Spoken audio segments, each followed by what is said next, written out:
isang malagkit tsaka pansit. Ano kaya masarap yan? Biho na lang bibigay ko Tatay Juan. Isa yan. Ano yan?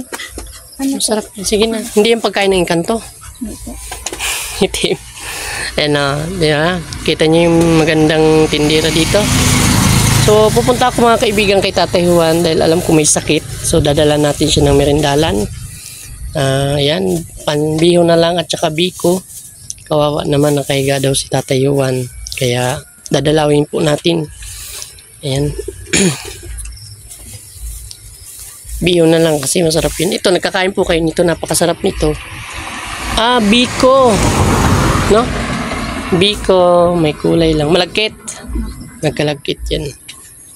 Yun o. So, malabo lang kasi may plastic eh. Comment po kayo kung sino kumakain ng biko. Napakasarap na biko. Dito lang po ito matatagpuan sa kapitbahay namin. Kay Buniknik. Yun. Anak niya po yan o. Ayan, let's go. Ayan. Ayan na. So, dadaling ko ito kay Tatay Juan. At saka magkakapi kami doon. So, punta na ako. Let's go. So, nandito tayo kay Tatay Juan na, bahay niya. So, sira-sira na po yung bahay ni Tatay Juan. Tao po! Hey! Ano? Kumusta? Bakit? May sakit po si Tatay Juan eh. Nakahuriga-iga siya sa duyan. May lagnat. So, may dala kita ng merindalan mo. Thank you. Oh. Salamat. So, mamaya magkapit tayo. Okay? So, ayan naka-smell pa rin si tatay kahit may lagnat. Oh. So, tingnan nyo po chinilas. Wala na siya pambili oh. Bakit ganyan ang chinilas mo? Walang gagamit ay. Bakit? Wala ka chinilas? Wala kong chinilas. Pakit na. Kawawa Sira naman na. si Tatay Juan. Tinutuluan ka na dyan, tay? Tinutuluan ka na dyan sa bahay? Oo. So, yan lang. So, ang katabi lang niya ay yung aso. Yun ang katabi niya dito sa bahay niya. So, ayan. Maganda sana kung kahit man lang maalagyan din siya ng ng dingding, bubong, kasi yung bubong niya, butas na rin. Wala man po siyang gamit. Sa duyan lang siya naghihiga yata. Yan So, iikot lang po ako sa bahay niya. So, mga manok dito, ang dami. Hindi ka dyan nangangati, tay? Tay? Hindi ka dyan nangangati, parang puro, dyan, Makati. Saan ka nagiga? Dyan sa bangko? Siga yung sa bangko, sa duyan. Kasya ka dyan? Kasi naman. Kumusta? Kumusta ang buhay? Ito naman ay upo tayo, upo. Kahit mahirap ay upo tayo. Kahit mahirap. Walang mahirap. God is good all the time. So, kahit ganyan pala si Tatay Juan, nakukuha pa rin niyang ngumiti. Nakatulog ka dyan sa duyan? Oo, makatulog sa duyan. Grabe. Nalagay ko ng katul at malamok. Kumusta? Kumusta dito? Nabisita kita dahil alam ko may sakit ka eh. May sakit niya ako, yung lalagnat ako. Lagnat. Tapos kawawa ng sinila. Nakainom ka ng gamot? Kanina. Uminom ka ng gamot? Ayan mga kaibigan Naggamot at dito lang daw siya umihiga paggabi. Tsaka may duyan-duyan siya dyan. At pag maulan daw, napunta siya doon sa kapitbahay, doon siya natulog-tulog, nakikihiga siya. Napahit. Oo. Yan. So, di ba masaya? Simpleng buhay lang siya. Masaya na siya dito. Oo, di ba? Kahit ganito ang buhay. Ang daming dumi na dito, tay. Ang daming dumi na. Hindi ka nagwawalis. Si tatay naman laging naalis eh. Maulan?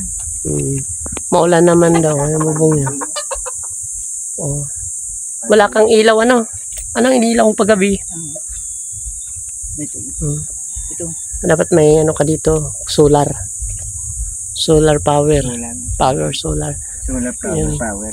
Ayan, si tatay wala kaya. Kuha ka pinggan. Kumain na tayo. Baka mayroon ka dyan sige, kapi-kapi tayo. May pinggan ka. Kukuhaan mo pinggan. Merindalin mo na. Para malakas ka. Magumaling ka na. Paligid niyo. Kapitbahay ni Tatay Juan. Parang di ba ito, ginugulay ito tatay na kawayan? Ang tawag dito, labong. Di ba ito nagkakain po kayo nito?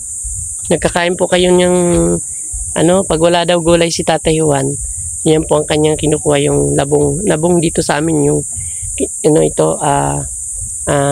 ginagawang, ano yun? Ginataan pala masarap na mayroong tinapa. Itong kawayan ni may dabong. Ayan, tapos dito sa kabila, mayroon po dyan mga pako doon. Namamako po dyan. Minsan pag wala din kami ulam, napunta rin ako dyan. Marami dito palibot kay tatay ng mga bayabas. Ayan, sa kanyang tahanan. Tapos doon, may masarap doon. Parang bukid lang doon eh. Bukid rin yan. Ayan. Ayan. So, ang ganda, diba? O, diba? Kung makikita po natin dito sa likod di Tatay Juan, ang daming bayabas, oh. Kikita nyo po yung bayabas, oh. Ang daming, lalaki palang bayabas. Oh, di mo, ang laki ng mga bayabas, mga kaibigan, oh. Oh, binibili po, naalala ko po nung elementary kami. Binibili po namin yan, pinapalit ko po yan sa papel. Ayan mga kaibigan, tingnan nyo po. Kukuha tayo. Sige, baba tayo. Ayan mga kaibigan, so nandito ako sa likod ng bahay ni Tatay Juan. So, ang dami pong bayabas, oh, kung makikita natin, oh. So, pwede na, kukuha tayo. Ang sarap nitong, ang sarap nito mga bayabas. Ang bababa lang po, oh. Di ba? Ito. Nung elementary pa ako, pinapalit ko po ito papel. Pinapalit ko po itong baon ko. Itong mga bayabas, So, ang sarap-sarap po kasi ang baba lang. Yan, oh. Dandaan lang tayo, baka madulas tayo. Yan, oh. Oh. Kukuha lang tayo, oh. Yan, abot-abot lang po natin yan. Nahingi tayo ng plastic. Hingi tayo ng plastic kay Tatay Juan. At dadala natin yung mga bata. Matutuwa nito mga bata. Yan, oh. So, dami. Kaya alam niyo po dito sa probinsya, makikita niyo po natin di tayo dito magugutom, So, si Tatay Juan, pag wala daw siya tanghalian, nagkukuha siya nito, baka binibenta rin niya. So, pinapalit niyang bigas, Sa palengke kasi mahal ang kilo nito. Ito po mga kaibigan, oh. Ayan, makikita natin, ang daming bayabas, oh. Ayan. Okay. O, ayan. O, diba? So, mamaya kukuha tayo at hihingi ako ng plastic kay Tatay Juan. Ayan. Ikot tayo dito mga kaibigan, O, yun, oh. So, makikita nyo, oh, daming hinog. Daming hinog na bayabas. Ayan, samahan ko si Tatay Juan mag-merindal. May-merindal po kami ng ng turon with saging. Ayan, ayan si Tatay Juan. Kakain din siya ng meal natin bihon. Tapos biko. Ang dami namin pagkain ngayon. May bayabas pa akong kasama. Nagkuha pa ako ng bayabas. Ang sarap. Ilang taon ka na dito, Tatay, naninirahan sa Gabon? Almost ilang years ka na? Ngayon lang na naglalito, unong pa. Noon pa, matagal na pa Ay, na. malaon, 70 years na. 17? 70. 70 years. Kasi ilang taon na si Tatay Juan? Ilang taon ka ba ngayon? 73 na. 73 na po si Tatay Juan. So, matagal na po siya dito nanirahan sa Gabon. So, dito ka lang talaga nanirahan? Pinanirahan. Pinara ko dito, pero nagpunta ko sa Kabaan. 30 years. Doon ka nakasawa? Dito na kasi nagdipat ko sa Kabaan. Baka nagpinabili yung may-ari yung lupa, nagtira. Ang buhay ni Tatay Juan ay iniwan din siya ng kanyang asawa. So, siya talaga ay nagbuhay ng sarili. Ano ba ang kabuhayan mo nung tayo, nung malakas ka pa? May binubukid-bukid, kaunti. Noon. Tapos, anong ginagawa pa? Di ba may matanim ka na? Tanim-tanim na minsan ng gabi. Saan mo yung binibinta? Gusto dahil sa kasitaw. Sa palengke? Palengke. Nabiyahe. Nabiyahe. Binabiyahe daw po niya sa palengke yung mga gulay-gulay. Siya mahina na siya ngayon eh. Matanda na po si Tatay, senior citizen na. Hindi na po niya kaya siya magtrabaho. Malamig. Mayan ang katawan sa lagi na siya nagkakasakit. Sakit na palagi. May ubo. Tapos may sipon. Minsan nilalagnat siya. Katulad ngayon may lagnat siya. Nilalagnat siya ngayon. Oo. So, ano ba ang kailangan mo, Tatay, sa araw-araw? Halimbawa, sa araw-araw mong buhay dito kasi senior citizen ka na. Mahina ka na. Yung pangailangan sa buhay, yung tulad ng bigas, ulam, malang bigas ngayon. kape, Sapat na yun sa'yo? ulam, sapat na yun. Apag kasi na. Paano pag nagbabagyo dito? Anong ginagawa mo? Malakas ulam. Ay napunta ako sa ibang sa barangay, yung bang barangay na Lilikas. Lilikas. Mm. Likas ang barangay. Mm. Siyempre, mahirap naman umasa sa At kamag-anak. naba dito ay nalalim ang ilog. Ibig sabihin yung ilog kasi mga kaibigan, malapit lang dito. Mm. Nandyan lang ang ilog sa tabi. So, pag bumabaha dito, naabot dito kay Tatay Juan. Ano na-experience mo dito, Tatay Juan, nung nagbagyo dito, nung magbaha? Ano nangyari sa iyo? Ay, yung bahay ko dito ay hanggang bubong ang So, lampas dyan? tubig. O, nagkaranod yung mga gamit ko. Yung So, kawal, ibig sabihin, kaldero, nagkaaranod. plato, lahat-lahat ng bagay nagkaranod. So, ibig sabihin, ano ng baha? Naadamba, naubos. At malakas yung agos. Ibig sabihin, ang bahay mo din pala noon medyo maayos ma'am. Kaya lang pag nagbagyo, kinas-out ng bagyo. Nawala na. May ahas man din yun. Ay, mayroon mga dito na punta pang malalim ng ilog. Ako ang ahas, katakot yung may ahas. Mas dito na punta na. So, lampas ng bubong, di. Grabe ang baha dito. Hanggang bubong. So, lumilikas ka na lang pag Lumilikas na. Pag nagwanin yung barangay na maglikas na, lumilikas na ako. kasi nag-announce man barangay. Nag-announce sa barangay, nag-agudya naman na maglipat na yung mga nasa ibaba, yung ganitong lugar. Ngayon, Tatay, dahil matanda ka na, siyempre nahirapan ka na din. Naaralay na ako sa mga kwan dito. Pag medyo, pag alam ko ng mga kwan na uti-uti na ako maglakad, maglikas. Grabe, mahina no? na. Kung makakuha ka pang medyo marami na makalakas ng ulan, tubig, mahina na. Mahina na. Hindi na kakayanin Kasi 73 ka na. Ito na. Grabe, 73 years old. Pero malakas pa rin naman si Tatay Juan. So, nagkukuha pa naman siya mga gulay, mga pako, pang gulay-gulay niya. Pagkain. Ang pagkain, siyempre para mabuhay din siya sa araw-araw, sapat na yung pagbuhay niya. Tsaka yung bahay niya, kailangan talaga na may mabubungan man lang din yan. Kahit yung bubong, tapos tuluan, kasi nalikas man din siya pag maulam. Tapos kahit man lang kahit man lang may katri siya, kawayan. Yung kawayan ba na matulugan din niya? Kawayan sa Kaduyan at saka itong bangko lang niyang inigaan. Hindi malabig yung Para hindi malamig ang likod niya. simoy ng Likod. Kahit man lang manipis na po, may basta mahalaga, may nahihigaan siya dyan. Sa kanyang munting mansyon, munting bukit, munting bahay. So, pero sa kay Tatay Juan, natuwa ko kasi nandito na rin po yun mga kaibigan, yung mga gulayin niyan, pako, mga gabi, yung kawayan, yung dabong na pinakita ko kanina. So, grabe, puso, yung kamuti. Ang dami nga din dito gulayin. Kaya nga, ang probinsya talaga ay masasabi natin the best.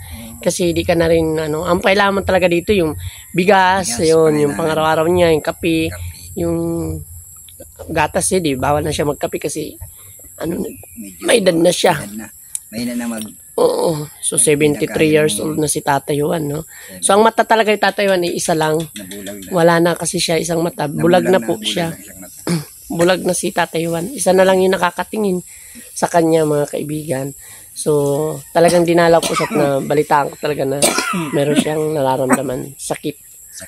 Kaya, so binila natin na lang siya ng merindalan. Kaya sabay kami ngayon kumakain ni Tatay Juan ng merindalan. Ang sarap pala magmerindal, sabay kami ni Tatay Juan. Saging. Ayan. Siyempre, shoutout natin kay Tita Karen. Tita Karen. Kasi isa rin siya na ginamit ni Lord para sa matulungin ng buwan-buwan na tinulungan din siya sa ang gatas niya, grocery. Kahit maliit, malaking bagay na yun sa kanya. Salamat, salamat na. Kasi nakakaraos din siya. Nakakabili siya ng bigas din. Saka ulam, Milo, gatas, Kakapangailangan na. Hindi na. Nakapaasa ako. Wala siyang chinilas. Bibila natin siya ng chinilas. Kasi ang chinilas niya, baliktad na yun. Namulot na yata ito kanina chinilas yata. Namulot lang ginilat pa yung isang kuwang ko ay sira na din. Kaya nagkuha ko ng di masisira. Pinulot na niya yung chinilas. Nalaman ko, pinulot na daw niya yung isang chinilas. Pinartner niya dun sa chinilas niya kanina. Nasa natin, nakuha tayo. Yung green. Pinartner na po niya kanina ang chinilas niya. Pinulot daw niya sa daanan. Kawawa, kahit chinilas man lang, wala na. Ayan. Ayan na. Baliktad. Isusuot mo. Yan, manti mo. Yan, pinulot na niya yan. Pero may magamit lang. Para may magamit siya. So, meron na din sa kanya nag-sponsor dati si Tita Lee ng buta. Ng buta, binigyan din siyang buta. Buhay pa ang buta mo. Buhay ba? Buhay na buhay pa ang buta niya. Okay, upo ka po, upo. Nakabilan. Dami pang pagkain namin ni Tati. Nagmumukbang kami eh. Busog-busog nang ako. Kain mo. Dami ng pagkain. Naranasan, grabe ano. Pupulutin mo lang yung partner ng chinilas mo para di ka lang matinik. So, grabe kawawa ito si buhay ni Tatay Juan. Namumulot na ng chinilas. Naalala ko rin nung bata pa ako. Pag naalis po yung chinilas ko, linalagyan ko po alambre. Yung alambre po. Pag napuputol siya, nag-aaral ako yung alambre. O tinatali ko po yun. Kasi siyempre, masahirap din ang buhay namin noon. Kaya yun na nangyari pag nag-aaral. Naalala ko po yung si Tatay Juan ngayon. Kasi siya, naghahanap siya ng partner nung nag-iikot siya kanina daw para makakuha siya ng partner ng chinilas niya. So, mabilhan natin ito ng chinilas si Tatay. Mura lang naman ng chinilas. Halagang 80 meron ka ng chinilas. 100, gano'n. Oo. Kasi kawawa naman si Tatay Juan. Tsaka wala siyang gamit talaga sa bahay. Simple lang ang buhay niya. Dito lang siya naghihiga sa dito sa bangko niya. Bangko. Mas may duyan-duyan siya doon. So, yun lang. Yun lang, simple. So, di ba? Napakapala din ni Tatay Juan dahil isa rin po siya naging beneficiary ko sa pagbablogs. Na beneficiary ko din po siya. Ibig sabihin, yung na-vlog ko din po siya, kasi nakita ko man ang kanyang buhay. Yung 73 years old, di ba? So, marami na rin po siyang videos dyan na na-upload ko sa kanya. Ayan. At thank you very much sa inyong mga kaibigan. So, mamaya bibigyan ko din si Tatay Juan ng pambili niya ng bigas. So, bibigyan ko siya ng pambiling bigas para mayroon man din po siya pambigas ngayong gabi. So, tsaka kahit ulam na itlog. So, halo lang ni Tatay Juan sa sardinas halo niya sa pako. Diba? So, yun na yung, masaya na siya niyan. Simpleng-simple lang ang buhay niya. Di ba sa awit, simpleng buhay. Simpleng buhay ni Tatay Juan. Simple lang ang buhay niya. Pero nakukuha pa rin niya smile. Ngumiti si Tatay Juan. Masaya pa rin siya. Kahit mahirap, masaya. Kahit mahirap, masaya pa rin. Di ba? Ganun naman talaga ang buhay. So, enjoy your life. Di ba? Mag-enjoy lang tayo sa ating mga buhay. Ayan po mga kaibigan. So, tatapusin namin itong merindalan ni Tatay Juan. Mamaya uwi na rin po ako kasi medyo maulan. Maulanin, Pag di mo naubos, mamayang gabi, pwede mo na ito iulam. Kakainin ko yan. Kainin mo na yung bihon. Ganyan ko ang saing. Hindi ka na magsaing. Oo nga. Yan Kasi meron na po siya, dami pa rin. Hindi pa niya maubos-ubos yung bihon niya. Kainin niya gabi, mamayang gabi. Grabe, no? Busog ka na niya. Busog na nga. Bihon. Bihon pa may... Di ba? Ang sarap ng buhay talaga dito. Ang sarap ng hangin. Dito sa kanyang palibot. Ayan. At kung nagustuhan nyo po mga kaibigan ang aking video, please subscribe, like, comment, and share. At pakipindot nyo po ang notification bell para lagi po kayong updated sa ating mga video. And maraming salamat po. And to God be the glory. God bless you. God bless. Bye-bye, tay.